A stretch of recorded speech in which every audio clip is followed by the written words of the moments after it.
अगर आप सही खाएं और अपने शरीर के साथ कुछ चीजें करें, आप अपनी नींद की जरूरत कम कर सकते हैं। अब मैं थोड़ा आलसी हो गया हूं और अब मैं लगभग 4.5 घंटे सो रहा हूं।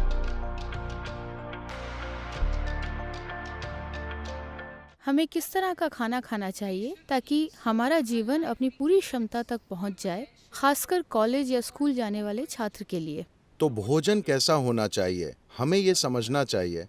भोजन कोई धर्म नहीं है, भोजन कोई संस्कृति नहीं है, भोजन बस इस मशीन के लिए ईंधन है। हाँ, स्वाद को लेकर सांस्कृतिक पहलू हो सकते हैं।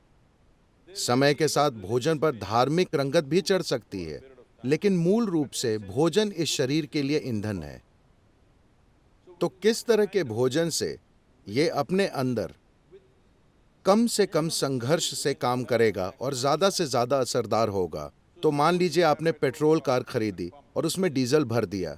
ये फिर भी थोड़ा बहुत चल लेगी, लेकिन अपने बेहतरीन स्तर पर नहीं चलेगी। इसी तरह आप तरह तरह का खाना खा सकते हैं और फिर भी शरीर किसी तरह चलता है। लेकिन जिन संप्रदायों ने सावधानी से खाना खाया है, आप साफ तौर पर उनके काम करने के तरीके, बुद्धि के स्तर वगैरह में एक स्पष्ट अंतर देख सकते हैं। तो भारत में हमने अलग अलग लोगों के लिए भोजन अलग अलग तरह से तय किया। अगर आप मेहनत का काम करते हैं तो आप एक तरह से खाते हैं, क्योंकि आपको शारीरिक मजबूती चाहिए। अगर आप किसी तरह का व्यापार और दूसरे किस्म की गतिविधियां कर रहे हैं तो आप अलग खाना खाते हैं। अगर आप सैनिक हैं तो आपका भोजन अलग होता है। और अगर आप पढ़ाई, आध्यात्मिक प्रक्रिया और जीवन के सूक्ष्म पहलुओं में हैं तो आप अलग खाना खाते हैं। अगर आप पढ़ रहे हैं तो किसी चीज पर फोकस रहना सबसे बड़ी चुनौती होती है। वो कोर्स की बेकार किताब, मुझे माफ करें, The wonderful textbook. वो शानदार किताब जो लिखी गई है वो औसत बुद्धि वालों के लिए लिखी गई है। ये सबके समझ पाने के लिए है। ये बहुत बुद्धिमान छात्रों के लिए नहीं लिखी गई है। ये एक आम नुस्खे के रूप में लिखी गई है जो हर कोई समझ जाए। लेकिन कोर्स की उसी किताब को पढ़ना बहुत सारे लोगों के लिए कितनी मेहनत का काम है। उसे समझने के लिए उन्हें 10 बार पढ़ना पड़ता है। लेकिन आप बिस्तर में लेटकर एक प्रेम कहानी पढ़ते हैं, आपको हर शब्द याद रहता है। हाँ या ना? कैसे? तो आप में यादाश्त की कमी नहीं है, आप में फोकस की कमी नहीं है। बस इतना है कि कोर्स की किताब और आप में तालमेल नहीं हो पा रहा है। Working. तो आपको एक ऊंचे स्तर के फोकस, एक ऊंचे स्तर की भागीदारी की जरूरत है। और एक छात्र के लिए एक दूसरा बड़ा दुश्मन ये है कि ये किताब नींद की गोली का काम करती है। जैसे ही आप इसे खोलते हैं, सिनेमा जाते हैं तो आप 2 बजे तक जगे रहते हैं। 9 बजे किताब खोलते, उसी समय आप लुढ़क जाते हैं। तो नींद दूसरी बड़ी दुश्मन है। तो आप किस तरह का खाना खाएं ताकि शरीर में जड़ता न रहे? योगिक पद्धति में इसे हम ऐसे देखते हैं। तमस, रजस और सत्व की बात करते हैं। तमस का मतलब है जड़ता, रजस का मतलब है गतिविधियां लेकिन कोई संतुलन नहीं, सत्व का मतलब है पूरी तरह से संतुलित ऊर्जा।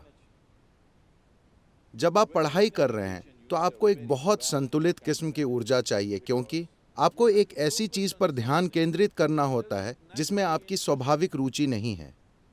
ये कोई ऐसी चीज नहीं है जिसके साथ आपकी केमिस्ट्री मेल खाती हो। अगर आपकी केमिस्ट्री तालमेल में है तो आप हमेशा उस चीज पर फोकस करते हैं, है ना?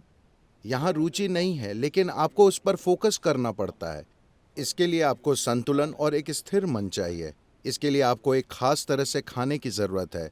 सरलता से कहें तो भोजन आपके शरीर में आहार नली से गुजरता है। आपके मुंह से मल द्वार तक एक पाइप है।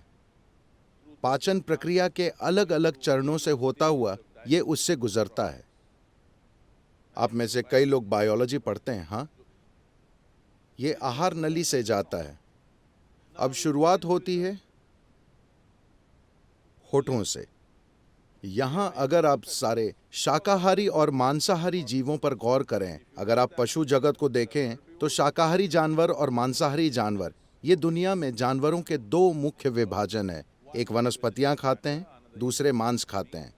अगर आप आहार नली की बनावट देखें तो शाकाहारी और मांसाहारी जीवों में एक स्पष्ट अंतर है। इंसानी सिस्टम में हर चीज संकेत करती है कि आप स्वाभाविक रूप से शाकाहारी हैं, लेकिन जिंदा रहने के लिए हम मांसाहारी हो गए थे। अगर आप जबड़ों के चलाने के तरीके को देखें, सारे मांसाहारी जीव सिर्फ काटने की क्रिया करते हैं, जबकि शाकाहारी काटने और चबाने की क्रिया करते हैं। तो उनमें दाढ़ें होती हैं, लेकिन मांसाहारी जीव में फैली हुई दाढ़ें नहीं होती। उनमें बस छेनी जैसे और नुकीले दांत होते हैं। वे सभी काटने के दांतों जैसे लगते हैं, तो वे बस यही करते हैं। सारे शाकाहारी अच्छे से चबाकर खाते हैं। आपके पास कौन से दांत हैं? दोनों। तो आपको खाना चबाकर खाना चाहिए। आपको अपना खाना इसलिए चबाना चाहिए क्योंकि आपकी लार में एंजाइम होते हैं। अगर आप थोड़ा सा कच्चा चावल लेकर अपने मुंह में 1 मिनट रखें, आप देखेंगे कि यही मीठा हो जाता है, क्योंकि यही कार्बोहाइड्रेट शुगर में बदल रहा है, मुंह में ही। तो अगर आप ढंग से खाते हैं, तब हम कहते हैं कि आपके पाचन का 30 से 50% पाचन आपके मुंह में ही हो जाना चाहिए। तो पाचन तंत्र का ये हिस्सा आधे या आंशिक रूप से पचे खाने की उम्मीद कर रहा है, लेकिन अभी जैसे हम खा रहे हैं, अधिकतर हम न सिर्फ बिना पचा खाना बल्कि आंशिक रूप से नष्ट खाना डाल रहे हैं। तो उसी मात्रा में ऊर्जा प्राप्त करने के लिए आपको भोजन की जो मात्रा चाहिए वो बढ़ गई है। उतनी ऊर्जा पैदा करने के लिए जितना आपको खाना चाहिए, आप उससे बहुत ज्यादा खाना खा रहे हैं। इसकी वजह से शरीर में जड़ता आ गई है, क्योंकि इससे उससे कहीं ज्यादा भोजन को प्रोसेस करना पड़ रहा है, इसलिए जड़ता है। एक बार जब जड़ता आती है तो आपकी नींद का कोटा बढ़ जाता है। आप कितने घंटे सोते हैं? हेलो? 8 घंटे। आप आम सलाह के मुताबिक चल रहे हैं। देखिए, ऐसा नहीं है कि आपको जबरदस्ती जागते रहना चाहिए, बात ये नहीं है। लेकिन अगर आप सही खाएं और अपने शरीर के साथ कुछ चीजें करें, तो आप देखेंगे कि 3 से 4 हफ्तों में आप अपनी नींद की जरूरत 2 से 3 घंटे बड़ी आसानी से कम कर सकते हैं। 1.5 से 3 घंटे आप बड़ी आसानी से कम कर सकते हैं, अगर आप सचेतन होकर खाएं and just learn to sit properly. और बस ठीक से बैठना सीख लें। आपको पता है, बस बैठने की मुद्रा, आपके शरीर के ज्यामिति और सिस्टम में क्या जा रहा है, अगर आप बस इन 2 चीजों को संभाल लें, तो आप देखेंगे कि आपकी नींद का कोटा कैसे कम हो जाएगा। बस आपकी जानकारी के लिए, 25 सालों से ज्यादातर मैंने औसतन 2.5 घंटे की नींद ली है। अब मैं थोड़ा आलसी हो गया हूं और अब मैं लगभग 4.5 घंटे सो रहा हूं, लेकिन हफ्ते के 7 दिन, ठीक है, 365 दिन में बस ऑन ऑन ऑन हूं, लगभग हर दिन। मेरी बेटी ने 1 महीने से फोन नहीं किया था। मैंने पूछा, तुम्हारे साथ समस्या क्या है, तुम फोन क्यों नहीं करते? उसने कहा, हर 6 घंटे में आप एक नए शहर में होते हैं, मुझे क्या करना चाहिए? मैंने कहा, ओके, ये वाकई सच है। कभी कभी एक दिन में हम 3 शहरों में होते हैं, तो ये नॉन स्टॉप गतिविधि है। और आज मेरे पास कई लोगों ने ऐसा करना सीख लिया है। मेरे आसपास 100 से 150 लोगों की दिनचर्या इसी तरह है, बस औसतन 4 घंटे की नींद, हफ्ते के 7 दिन वे बस ऑन ऑन ऑन हर समय ऑन रहते हैं। और वे चिढ़े नहीं रहते, वे परेशान नहीं रहते, वे प्रसन्न रहते हैं, वे शानदार लोग हैं। ऐसा इसलिए है, इसके कई पहलू हैं, लेकिन एक महत्वपूर्ण पहलू है भोजन। आप कैसे खाते हैं। सिर्फ यही नहीं कि आप क्या खाते हैं, ये भी महत्वपूर्ण है कि आप कैसे खाते हैं, क्योंकि भोजन एक जीवित पदार्थ है। आप सब लड़कियां एक आसान चीजें ये कर सकती हैं। अलग अलग स्वास्थ्य के मुद्दे हैं, जड़ता और फोकस का मुद्दा है। आप अपने भोजन का 40 से 50% हिस्सा कच्चे भोजन के रूप में लें, यानी ये जीवित हो, इसे जीवित कोशिका होनी चाहिए। ये सब्जी हो सकती है, फल, मूंगफली, अंकुरित चना हो सकता है। आपके द्वारा खाए जाने वाले भोजन में कम से कम 40 से 50% को जीवित होना चाहिए। आप मुर्दा भोजन खाते हैं और आप जीना चाहते हैं, ऐसा करना थोड़ा मुश्किल है, क्योंकि अब आपको मुर्दे को जगाना है। लेकिन अगर आप जीवित खाना खाते हैं, तो आप देखेंगे आपकी मानसिक अवस्था, आपका फोकस और आपकी नींद का कोटा, और सबसे बढ़कर बस जगे रहना ही काफी नहीं है, आपको सजग रहना होता है ना? आप कितने सजग हैं, कितने केंद्रित हैं, उसी हद तक इस दुनिया में हर चीज आपको लाभ पहुंचाती है कि नहीं?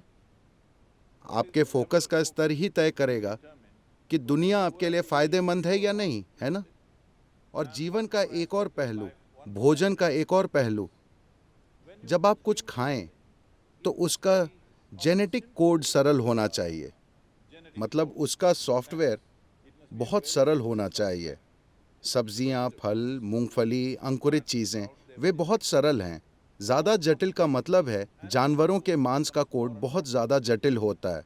मान लीजिए आप एक जानवर खाते हैं जिसमें कुछ मात्रा में भावनाएं और खुद का जीवन होता है। तो हम इस बारे में बात कर रहे थे, आपका शरीर बस याददाश्त का ढेर है, जिसका मतलब है ये एक तरह का सॉफ्टवेयर है ना?